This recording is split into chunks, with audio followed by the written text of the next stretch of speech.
everybody. So we are so excited today to be here to be talking about the first 2 episodes of season 2 of Star Trek Discovery. I'm Rachel, and my friend Tom is here to talk about the new season. Howdy.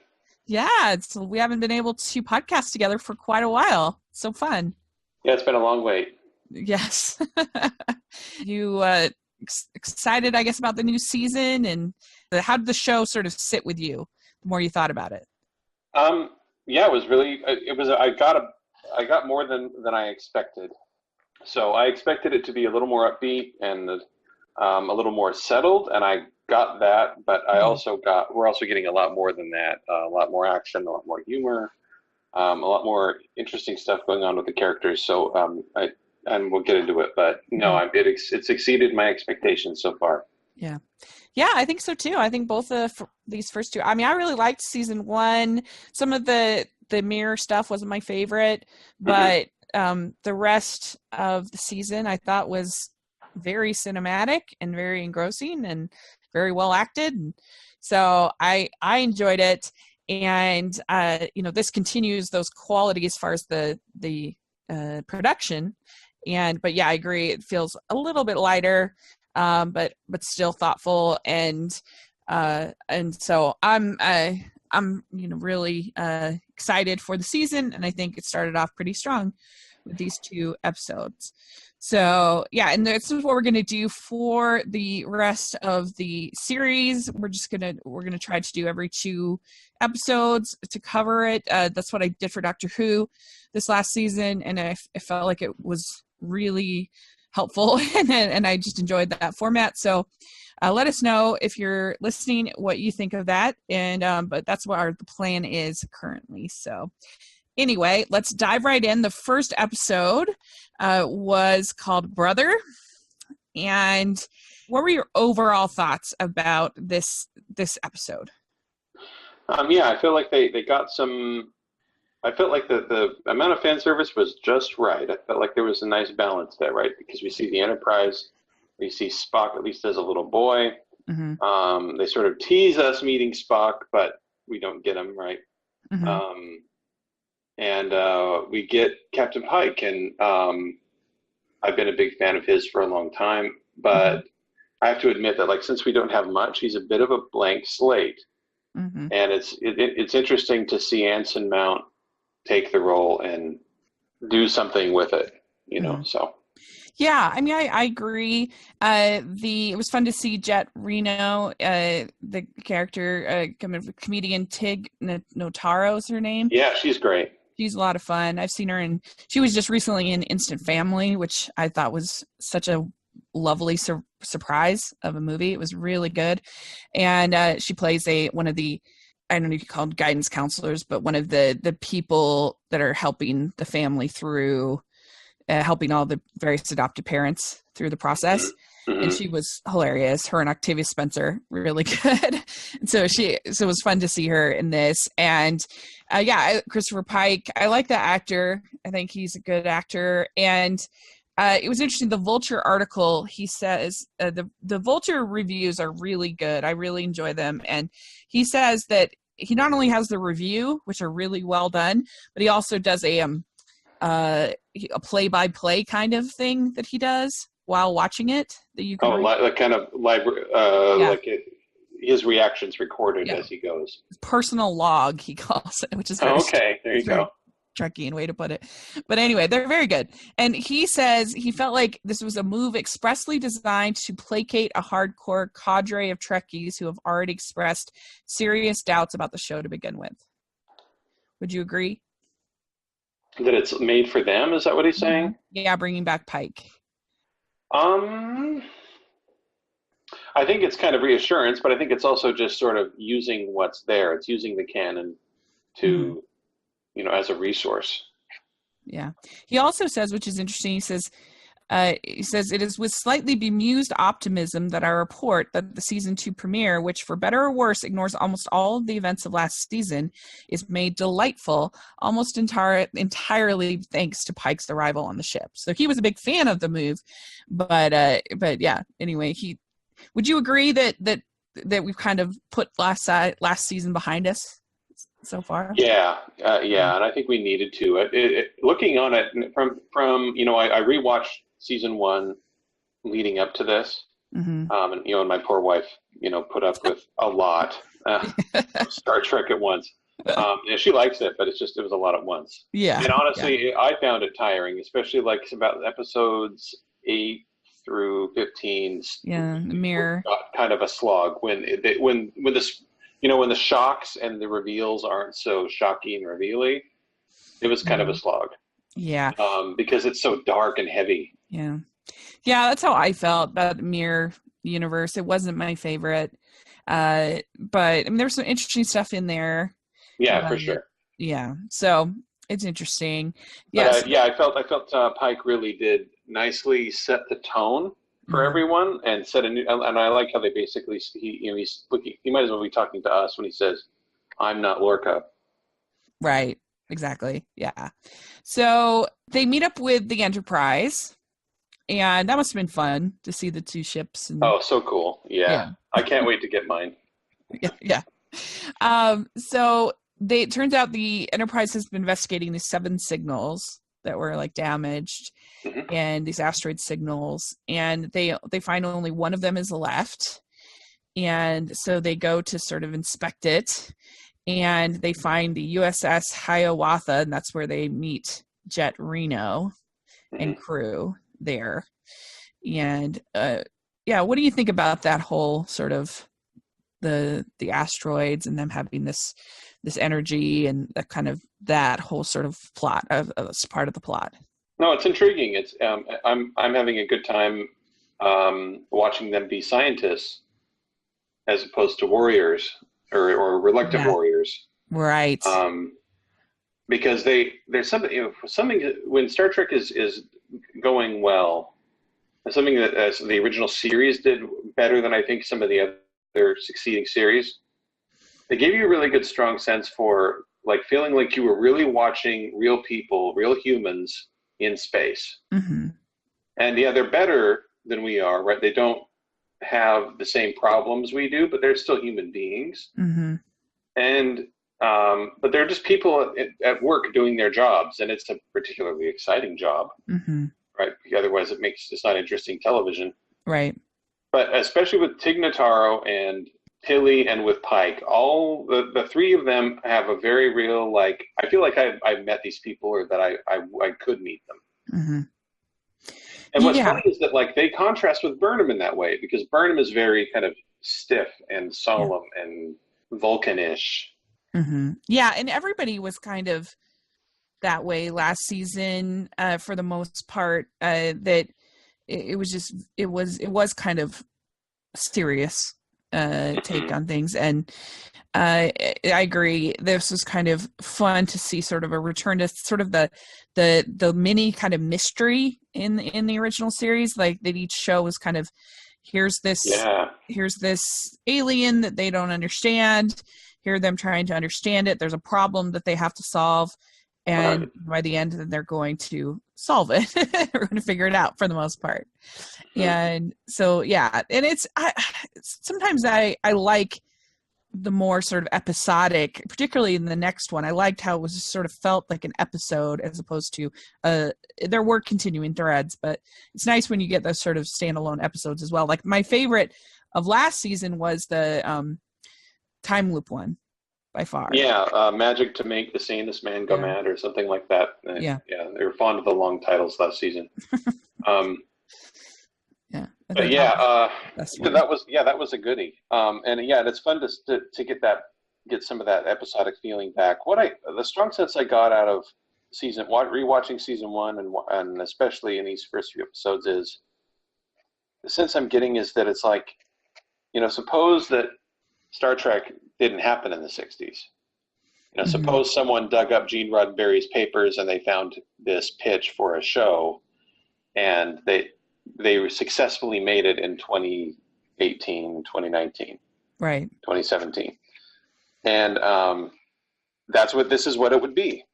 Like it would have all the style of a modern show. It would have all the kind of the cinematic kind of production values that go along with it. it would have all these things, right? So, in a way, I think they're striking a nice balance of old yet new. Mm-hmm. Yeah. Yeah, I think so too. And it's not, I don't know, sometimes I thought maybe last season it was trying to kind of, trying to be a little, I mean, I don't watch Game of Thrones or things, but it was kind of trying to be sort of have sort of the darkness of some of those premium shows, whereas one of the things, not there wasn't darkness in Star Trek, and I'm not like an expert, but there was always, I thought, something kind of uplifting about Star Trek, that it was aiming for a higher ideal. And so it's nice to see some of that, I feel like, already coming back this season. But we do get this whole plot line with Burnham seeing this red figure on the asteroid. What did you think about this? I thought it was cool, and we kind of get more of this in the second second episode, New Eden. Like more of an interpretation of it. That was a cool setup, and it's interesting to see the payoff unfold. Yeah. And so it makes her start to think about Spock, because Spock, when Pike comes aboard, Spike is gone. And did it bother you that Spike, what am I saying? Did it bother you that Spock was in a self-imposed, I guess, asylum, getting treatment? Did that not bother self-imposed. You? I think he was. I got the impression that he was. Oh yeah, I don't know. That's a question. I thought he was forced. He was committed. I didn't know that he volunteered. I was thinking he had asked to go there, but maybe I misunderstood. I only got to see each episode once, so that's possible that I could have misunderstood that. But anyway, that's to be clear in the second one, and I only watched that one once, so I don't know. So, but regardless, did that bother you that a beloved character like that they're changing kind of his canon, his character in that way? No, I don't think it's really a change. I think it's what I'm seeing so far is in line with what we saw of Spock in the original series. That he's logical Mr. Spock, but he's also extremely independent and will. If he has a good enough reason, he'll hijack a ship, he'll defy orders, he'll throw his career away for the right reason. For those who are interested in seeing some of that action, you can look at the Menagerie, parts 1 and 2, but especially part 1. Yeah, there are all kinds of situations where Spock has gone off on his own to do his own thing. Yeah, so he has these, I don't know what you'd call them, these it's like a virtual reality tablet.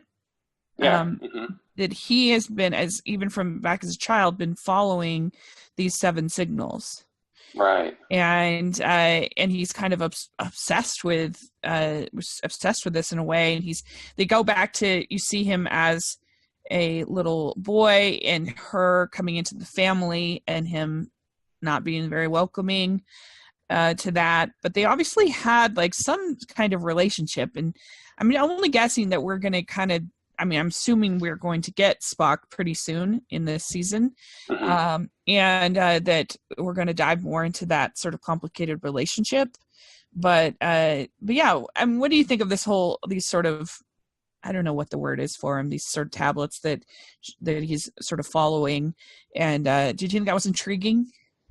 No, yeah, it was cool. And to clarify, I think what's going on there is that I don't think he started seeing them as a kid, but he did start having nightmares later about, or dreams about these red angels and these signals.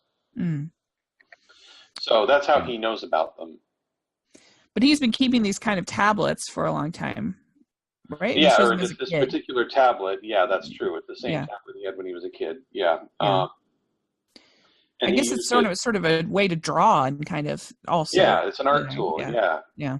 So it's a way for him to, and Amanda, showed him, like I've tried to show my son, if you're scared of something, you need to draw a picture of it. You need to kind of get the monster out of your head and meet him. You need to meet your monsters and face them so that you can deal with them. Mm-hmm. And so that's interesting as a possible, theme going into the show. And that's a Star Trek. It's a very Star Trek kind of thing. You instead of running from the unknown, or just attacking it, you try to understand and embrace it. Mm-hmm. Yeah. Interesting. Yeah. To kind of feel like you maybe have some control over it a little bit. Mm-hmm. Mm-hmm. Interesting. The Vulture article, he says, the elephant not in the room this week is Spock. At the very least, his presence or lack thereof in the premiere is very sorry, I'm trying to remove it, as though to assure us it's not the lazy fan service it appears. The bait and switch with his non-reveal as the Enterprise materializes on the transporter, a close shot of his square jaw and then his human ear, as though ratcheting up fans' anticipation of his arrival only to deliberately dash it, was deeply satisfying, not to mention somewhat reassuring. Yeah. What he says. Yeah, no, it was nicely orchestrated. Mm-hmm. Yeah. And they keep playing every time Spock is even mentioned, they keep playing the fanfare from the original series. Mm-hmm. It's kind of, I hope they dial that back a little bit, but interesting. I'm sure it says, and judging from Burnham's flashbacks to her arrival into Sarek, Amanda and Spock's home on Vulcan, it's pretty clear that we're leaning into the awkward insecurities suggested by Zachary Quinto and J.J. Abrams' film franchise reboot. I don't know, would you agree with that? Yeah, sure. Yeah, Spock strikes you as the kind of guy who's always struggled to connect with the world. Well, and in The Naked Time, we see that the veneer of his Vulcan logic is peeled back, and we see how devastated he is by his lack of connection to the rest of the crew. Yeah. But he kind of sits on that. And then one other interesting point I thought he made, he said, meanwhile, baby Spock's vague rejection of baby Michael is obviously driven by anxiety, if not a deliberate insinuation that he's on the autism spectrum. Burnham intimates to both Pike and Sarek that there's more to their relationship than she has divulged yet. Yeah. So what do you think about that? Have you ever thought of Spock being on the spectrum? I can see why people on the spectrum would identify with him a little bit. So maybe they're trying to just deepen that sense a little bit more. The way he's just kind of like completely impassive and disconnected, it feels autism-y, but we are talking about an alien, but it is a way we use these aliens to understand ourselves in this story. Yeah. So yeah. Very, very interesting. So yeah, that was kind of the episode. It was sort of just laying a lot of the pieces. The biggest parts were, this asteroid, but then also sort of Burnham's vision, and then getting to introduce to Pike was sort of the biggest parts. And so then we get into episode 2. This is called New Eden. This was actually directed by Jonathan Frakes of Next Generation fame. Mm-hmm. So that's kind of fun. I think he directed other as well, but I could be wrong. Yes. According to the Vulture article, he did the half-season premiere, the one where they pretend to be the ISS Discovery. Yeah. Yes, in the Terran Empire. So anyway, so yeah, he's done one before, but this felt to me really old school. I really liked that it was kind of them going onto a planet, meeting these, not aliens, but meeting these new people, these new things, and then like kind of having a problem and having to solve the problem. And I really enjoyed it, and I thought it had something to say, something to think about, without being too heavy-handed. I thought it was a really good one. Yeah, no, this one felt, of all the episodes so far of this series, either season, this one felt the most familiar. Like, oh, I'm watching a new episode of the original series. Like, that's kind of it kind of played out that way to me. Yeah. So they make a big jump, a big spore jump. They're still using Stamets as the I don't know what you call him, the connection between the spores and the ship to be able to... Kind of the human supercomputer to navigate them where they want to go, yeah. Right, yeah.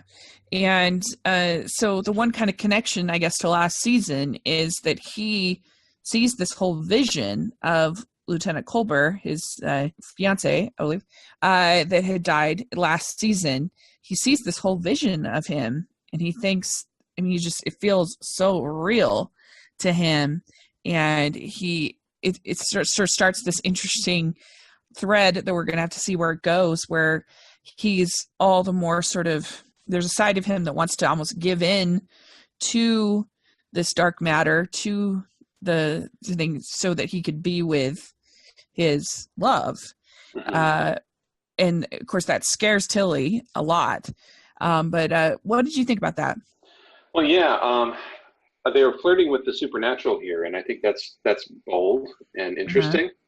Deep Space Nine has kind of done that sort of thing before, but not nearly as and not as nearly a daring way. Like they not with as much depth here, and with personal stakes as they're doing here. So that's really interesting, and the way that they're flirting with an afterlife here, where like, oh, nothing is truly gone, right? We get that line from Stamets, and then we find out that Tilly's been having conversations with ghosts through a big chunk of the episode. You know, that was a cool reveal, right? Well, yeah, it kind of reminds me of we had kind of a similar thread on Doctor Who this last season, actually, randomly, with the character Graham, whose wife Grace dies at the beginning of the, spoiler alert, I guess, but the beginning of the season, and he's sort of given little moments throughout the season where he can abandon the Doctor and sort of live in this kind of false reality of being with Grace. He's sort of tempted. But there's one spot where they go into this alternate dimension, and it's kind of similar to that mirror in Harry Potter that you can just sit in front of and see, you know, you can get lost in it, and I forget the name, but it's kind of that similar sort of temptation of the love that you have and being sort of tempted to just sort of bask in it, I guess, if that makes sense. And I kind of felt a little bit of that with Stamets in this, that he has been, and he's going to be sort of tempted by that kind of false. Well, I think he's attracted, but he's also repelled, because he's a confirmed atheist, right? We've got that moment with his mirror self, where his mirror self says, "You're wrong about everything. There is a God," and she's very angry, right? But he's just teasing him, right? So he's a confirmed atheist. He does not believe in an afterlife, and when after that second jump, he kind of storms out of engineering until he's like, "Hey, what's wrong?" And he's like, "Just don't talk to me." He wants to go to the Vulcan Science Academy to teach, where he's been offered a job. He wants to get away from the Discovery's engine room. He wants to get away from reminders of Hugh, and this is only getting worse for him. Yeah, I mean, is there a reason why they don't have anyone else do the spore drive? Is why I can't remember why it has to be him. His genes have been altered to match the tardigrades, and this is explicitly, as they mentioned, this is explicitly against the law in this future of humanity. You don't screw with people's genes. You just don't. And some of that it mostly solves like writers' problems, but there's also like some in-universe reasons for it. I.e. Khan, right? That he was the result of genetic enhancement. And so because that was so dangerous and such a terrible experiment, and it went so horribly wrong, and it was so dangerous, they just don't do it. Right? And there's actually a character in Deep Space Nine who has been genetically tampered with, because his parents were terrified for his future, and he was born a sickly, stupid little kid. And his parents, got on the black market and got his genes enhanced, and he hides it his whole life because he's illegal. His existence is illegal. But anyway, interesting. I digress. Yeah, no, that's interesting. So basically, there's the idea that there's this fungi dark matter world where the dead live on this sort of alternate dimension, and so that it's an interesting thing that. Like I said, I feel like Stamets is going to be sort of tempted to find that world, to stay in that world. And I think that Tilly realizes that, and that's why she starts trying to find this asteroid that can replace Stamets on the spore drive. Well, I think it's the other way around. I think she's afraid that she's afraid this will chase him away. I think she's afraid that he'll go to the Vulcan Science Academy, she'll never see him again, and she'll lose her mentor and friend. Because like he points out, everything she does is out of love. Well, can he be lost to that second dimension, though? I don't know. If he gives into it, would he be might. lost? I don't know. Yeah, I don't know either. It's really interesting to see what happens. But I think that's why she tries to get that asteroid, because she's trying to find something that can replace him in the in the drive. And so anyway, so that's just sort of a side plot kind of going on amongst the main plot. So they end up in the Beta Quadrant, which would normally have taken 150 years to reach. Mm-hmm. But because of the spore drive, they get there. And they find this planet that has... I didn't even realize it, but according to the Vulture article, that there are 11,000 humans on this planet. I didn't realize there was so many, but I missed that. But anyway, they have this chapel and kind of world there, and I assume that was all somehow taken from Earth, the chapel and stuff, and it's pretty interesting. First of all, there's this distress signal that has been on loop for 2 centuries, which is interesting, and then they get there, and then this church, they have this combination of all of the beliefs of man. There's everything from Wiccan to Christianity, everything, and they all believe in everything. And in this church, but there's one man named Jacob who believes it's a lie, that it's all a false. And what do you think of that whole idea of sort of this combination religion? I sort of squinted at that and went, nah, no, I don't see that happening. At the same time, though, like I had to sort of like just suspend my disbelief a little bit. I had to willfully do that. I think what it is that the writers needed to do that, because if they made it too specific, you would lose the audience. It would, and you'd lose the point of the episode. They needed to be able to talk about religion in the abstract, so that they could explore some ideas about it that have nothing to do with any specific religion. Does that make sense? Yeah, I think that's true. I thought it was kind of interesting, though, the idea of sort of getting down to sort of the core idea of what all religions are trying to do for people and what they kind of give people. Yeah. And, this idea of sort of this, that this angel brought them to the new planet, and that, a new Eden, a new start, a new thing. And the idea is there's been World War III. And so they were all sort of hiding in this church, which, I mean, you can't really overthink it, because it's like, how did that stained glass get made that way? I guess that was on Earth made that way. I don't know. But anyway. No, I gathered that was, they made the stained glass after they arrived, because they've had 2 centuries to live there and develop this place. Yeah. And anyway, and so, yeah, I mean, I think there's something kind of interesting about that, to think about, like, the core thing that whatever you believe, the core thing that religion does for people, and why it would be so sort of needed in this land, in these people. And I don't know, I thought that was interesting. I like that. No, it was cool, and I like that you have Burnham and Pike kind of playing against each other a little bit. Yes. Where Burnham says, well, what if science is my religion, right? And that's how she sees science. It's something that gives her, like, meaning. I don't, my opinion, I don't think science is particularly good at giving you meaning. I think it's good at telling you how the world works, but it doesn't tell you what to do. It doesn't tell you what you should be doing with yourself, and that's an whole different question. Yeah. That's a humanities question. That's not a science question. Very good. Yeah, that's very true. It's good at getting you to ask questions, but does it really answer that many? Not really. I mean, it depends on the kind of questions you're asking. I think it's good at answering certain kinds of questions.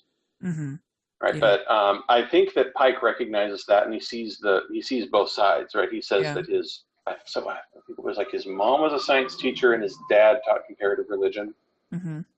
And so he kind of sees both. And I like how he we get the sense that he's a little wiser than Burnham, and that Burnham still has some wisdom to acquire. And actually, I like how Pike kind of half quotes Spock. He says that we always got the sense with Spock that he realized that logic was the beginning of the picture and not the end of it.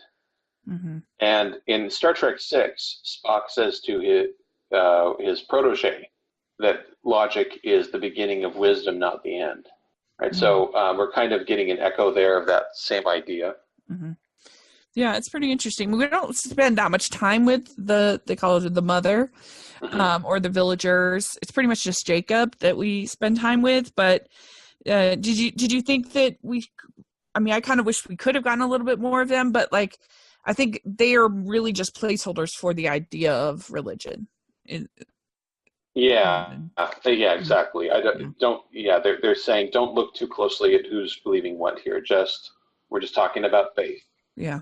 In this broad way. Uh-huh. One thing that was cool though, and I should have looked up the name of the episode beforehand. I'll give it a Googs and see. But they were riffing on a Next Gen episode. Uh-huh. And in this Next Gen episode that I'm talking about, they run across some, quote, proto-Vulcans, right? So a primitive culture, they all look like Vulcans. Stop asking questions. All right, but the Federation is watching them because they're primitive. And they think, well, we can understand ourselves better if we watch them. Well, the holographic, protections fail one day, and they're exposed to a couple of the local people. And in fact, one of them gets injured, and they're beamed up to the Enterprise and cared for. And one of the locals sees Captain Picard in this sort of hazy light, and he sees him issuing orders and being very commanding, and he is sent back to his home planet. They don't realize that he was conscious for a minute. They send him back to his home planet, and he starts talking about the Picard as a god, right? And he becomes so convinced. These proto-Vulcans are headed down a very rational path. They talk about, we believed in gods long ago, but we don't believe in that anymore. It makes no sense. It doesn't, we know now that we know now the scientific reasons behind the rain and the stars and everything. But this guy is saying, no, there is a God. There is a great creator, and it's the Picard, and we have to have faith in him and do what he wants, or he's going to kill us all, right?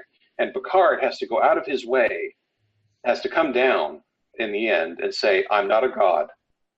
Prick me, I bleed. And he's like, fine, shoot me. He's like, you know what? Shoot me. Shoot me with a bow and arrow, and it'll prove I'm mortal. If that's what it takes, that's what I'll do. And he takes an arrow to prove it. It's a cool episode. A lot of cool stuff happens in it. But it reminded me of this, where the guy shoots Pike, I think, doesn't he? And he's so convinced. No, you are from the Federation. You are. You guys did use science to get out of our problems. I know it. Right. So he's kind of like this weird, like a mirror version of that guy. Yeah, that's true. Yeah. He's kind of. He's not arguing for faith. He's arguing for science. But he's saying, no, I know it. I know that's what you are. Which Pike and Burnham have a disagreement of, because Pike wants to keep I think they call it the First Order, where they cannot change the evolution of this group. But in Burnham's mind, they're all kind of living a false truth, and so she feels like we need to tell them that this is not true. But he feels like they need to come to that understanding organically as a people. So that they have, this is the Prime Directive. You may have heard of it. So it's just if the culture doesn't have warp drive, they can't interfere or show off their tech or anything like that. And this is the people somehow got to this planet a decade before warp drive, is what the Vulture article said. Yeah. And so I guess that we don't really know how they got there. It was just something to do after World War III that they got there. By the way, the Next Gen episode I was talking about is called Who Watches the Watchers, if you want to check that out. That sounds good. So it's interesting. So there's this character, Jacob, who, like you said, shoots him with the slight gun thing, and kind of knocks him out for a bit. And he's the one been sending the distress signal. He believes that this whole idea of the angel and everything is a lie, and he's desperate for them to sort of confirm that he's right about it, which was interesting. I mean, I can only imagine if you had been around all these other people who are convinced it is right. I mean, that would be very difficult. Yeah. So you kind of felt sorry for him immediately. And I imagine non-believers who grew up in households of believers can identify with, or vice versa, believers who grew up in houses of non-believers, where your tribe is you're not on board with whatever your tribe believes. It can be very isolating. Yeah, I think you could definitely feel a lot of empathy for the character. Yeah, and then basically they kind of just go back and forth. How did you feel about how it was all resolved with Jacob and the group and everything? I liked how it was resolved, but also kind of not. That's what I'm enjoying about this series, is that in the other series we kind of get everything wrapped up in a nice bow and a nice speech, right? In the old way of doing TV, every episode had to stand on its own. If you jumped in the middle, you would get exactly what's going on, right? But this is different. Now they have the luxury of a long-term audience who's sticking with them, and they can tell a much bigger story. So there's still lots of questions unanswered, and that's kind of cool to see. Mm-hmm. Yeah, so they end up having to try to create this this bounce. They use the asteroid. They have to kind of fling the asteroid like a shot put to create to create a gravitational pull that will, because there's all this debris in space, and that will kind of pop them off, and then they can get the people off the planet. They can get off of this gravitational pull, and then you see also when they are beaming up, you see basically the whole church turns like bright like that, which was because Pike leaves them a power source. Oh, that's right. Okay, because I was gonna say I've never seen that before with someone beaming up, being so bright. Oh, no, Pike, and they set up an exchange. Pike said, don't tell anybody about us, but here's a power source. Mm-hmm. Right. Yeah. And so then they get beamed up, and that's when you see Tilly. She is, like I said, she was trying to get this asteroid, but it ends up flinging her across the room. And then she wakes up, and they kind of, she goes out of the hospital bed and goes to help with the this whole operation of getting the asteroid to bump off of the debris in space. And so anyway, they're sort of interesting with her character, I don't know, sort of breaking the rules, which she doesn't normally do, but also getting pretty injured. So it'd be interesting to see what she kind of does next and what's going to happen. Yeah, I like how her character is developing, and she does truly feel like Ensign Tilly and not, shy Cadet Tilly, who is afraid to make any kind of move whatsoever. Mm-hmm. She's getting a little daring and confident. Yeah, because it's her idea to do this maneuver, and so that's what she gets out of the sick bed, and she goes and kind of leads it a little bit, and so it's interesting. There's also a new, or at least new to me, I don't remember seeing her before, a new member of the crew named Lieutenant Osukum. Anyway, who grew up, they bring her onto the to Eden, to the new Eden, because she grew up in like a Luddite type community, in a traditional community, and she knows how to blend into these kind of environments. So they bring her on, and so it's be interesting to see if we get to see any more of that character. I hope we get to see more of her, and I hope we get to see more of the Jet Reno character, because we didn't see her at all this episode. True, yeah. But hopefully we get to see both of them, because I thought they're both good. and interesting. But yeah, I like that he kind of did that Pike kind of did a sound off in the first episode where remind everybody, oh, there are other people here and they are consistent and they are coming back every week. Mm-hmm. So get to know them because we're going to get to know them. I mean, in the first season, you'd see them doing this in the background, but the leads really were taking all the oxygen out of the room, right? And this season, I gather, is going to be a little different. So. Yes. Yeah. And then we also have sort of more with Burnham still seeing this sort of red angel, whatever, in her dreams, which is interesting because she's having these dreams at the same time that dealing with this sort of religious plot, kind of a thing, and worrying about Spock, what's going to happen. Yeah, I like that Burnham is encountering the unknown here, but not in a, oh no, it's the Klingons kind of way, but in a everything I believe might be wrong kind of way. Yeah. I mean, it's interesting what Pike says. He says, any sufficiently advanced extraterrestrial intelligence is indistinguishable from God. So that, that's kind of interesting. The Vulture guy, he says, this strongly suggests they're one and the same, and we're about to meet some sort of unknown superhumanoid species. And he says, correct me if I'm wrong in the comments, but this angel would be the first ever winged humanoid in the Trek canon. And he says, whether that species is still alive and pulling the Discovery strings, or the ship is following some sort of radioactive echo trail connecting these beings past travails, would be a revelation like these be enough to induce Spock into a full-blown breakdown. I know my brain is already on the fritz trying to parse it all this stuff. There's a lot of stuff in there, but it's interesting. Whether a winged humanoid is ever been in canon before, it depends on if you count the animated series. Oh, okay. But anyway. Yeah.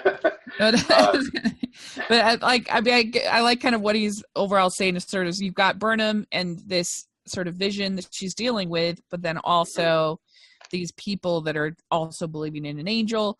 You've got sort of a lot of interesting kind of spirituality versus extraterrestrial kind of a thing sort of going on, which is interesting. Yeah, it's fun. I like that we're going to be playing with these ideas through the whole season. I'm really looking forward to it. Yeah. And how long do you think it'll take for us to get Spock, where we're going to see him? I'm guessing next episode. Next episode, yeah. Yeah, that'll be cool. So there you go. That was sort of my thoughts. Did you have any other parts you wanted to cover of this one? No, just go look at, for those of you who aren't familiar with Star Trek Past, go look at Menagerie Parts 1 and 2 and look at Who Watches the Watchers, because those are well worth looking at, and you'll see things in these episodes you weren't seeing before. So. Yeah, that sounds really good, for sure. Definitely, that sounds great. Well, let us know what you thought of these two episodes. You got to see them. We would love to talk about it, either here in the comment section or on Twitter. Let us know what you thought and how you're feeling about the season so far. And we will be back in 2 weeks to talk about 2 more episodes. And so that will be really fun. And so, Tom, where can people find you online? I'm on Twitter at Almano Roboto. I'm on Instagram at Tom Gunn Poet. And yeah. Great. And I will have all that information in the description section, so just check that out. And you can find me at Rachel's Reviews all over social media and on iTunes, YouTube, and on Rotten Tomatoes now, which is very exciting. So check that out. And I will be covering the Sundance Film Festival in all over my social media, so make sure if you're interested in that, you're following me, and it'll be really fun. So thanks so much. This was really fun to talk again and to talk about this Star Trek Discovery. Yeah, thank you. All right, and so we will talk again in 2 weeks. Bye. Okay, bye.